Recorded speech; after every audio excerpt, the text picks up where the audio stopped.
Setelah Thomas Andre mengaktifkan mode reinforcement, para hunter bergegas pergi menjauh dari medan duel. Thomas sendiri langsung meluncur ke arah Jinwo yang sudah menanti di atas gedung, yang kemudian secara kurang ajar menginjak mukanya Thomas dengan menggunakan sepatu kotornya. Thomas yang kembali terdorong jatuh kemudian menangkap Jinwo yang masih melayang di udara dengan telekinesisnya. Tapi lagi-lagi Jinwo malah menarik balik tubuh Thomas ke arahnya dengan menggunakan Commander's Authority. Benturan bogem mentah ala Dragon Ball pun terjadi yang membuat armor di bagian lengannya Thomas Andre remuk berkeping-keping. Thomas yang sudah kehilangan ketenangannya kemudian mulai menyerang secara membabi buta. Namun yang terjadi, kedua tanduknya justru berakhir ditangkap oleh Jinwo dan muka gagahnya langsung dijebret lututnya Jinwo hingga topengnya remuk. Agen Adam dan sopirnya yang baru tiba di TKP langsung merinding bulu roma merasakan betapa dahsyatnya ledakan energi sihir yang ditimbulkan dari pertarungan mereka. Namun keduanya tidak bisa berbuat apa-apa untuk menghentikan duel maut tersebut meski melihat Thomas Andre dikoploki tanpa ampun oleh Sung Jinwo di depan kedua mata mereka. Thomas Andre yang sudah babak belur benar-benar tidak habis pikir. Bagaimana bisa seorang hunter tipe mage seperti Sung Jinwo bisa punya kekuatan dan kecepatan yang segila itu? Namun harga dirinya yang begitu tinggi membuat Thomas Andre menolak untuk kalah begitu saja. Tapi usaha terakhirnya untuk menyerang balik berhasil dimentahkan oleh Jinwo yang kemudian semakin brutal dalam mengoplokinya.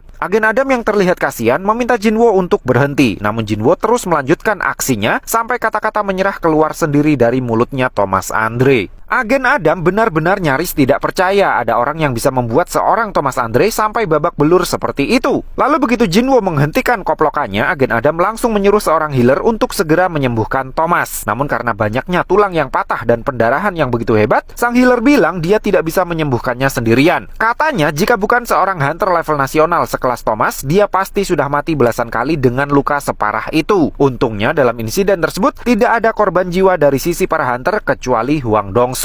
Selesai mengoploki Thomas Andre, Jinwo langsung bertukar posisi dengan Beru, sehingga dalam sekejap mata posisinya sudah berada di Korea. Di atap gedung apartemennya, Jinwo seolah mengajak salah satu tentara bayangannya untuk bernostalgia dengan kota tempat tinggalnya itu. Sementara Beru yang sudah berada di Amerika langsung gercep mengobati luka-lukanya Jinho yang sudah diopnam di sebuah rumah sakit. Nah, tentara bayangan yang Jinwo ajak bernostalgia itu ternyata adalah hasil ekstraksi dari jiwanya Huang Dongso. Oleh karena ranknya langsung jenderal, bayangan Huang Dongso juga bisa berbicara seperti halnya Beru. Dan karena Huang Dongso mati akibat keserakahannya sendiri, Jinwo pun memberinya nama Grid. Setelah ikhlas menerima nama barunya, Grid langsung disuruh push up menggunakan kepalanya oleh Jinwo. Di hari berikutnya, Jinwo kembali menjadi magnet bagi para reporter dari seluruh dunia karena kasusnya dengan Thomas Andre gosipnya sudah menyebar. Agen Adam kemudian bilang, Biro Hunter Federal sudah bergerak cepat untuk mengunci rapat-rapat info terkait insiden tersebut. Setelah menerima sepasang earphone untuk alih bahasa, Jinwo memasuki area konferensi dengan satu tujuan pasti, mencari kebenaran tentang ayahnya.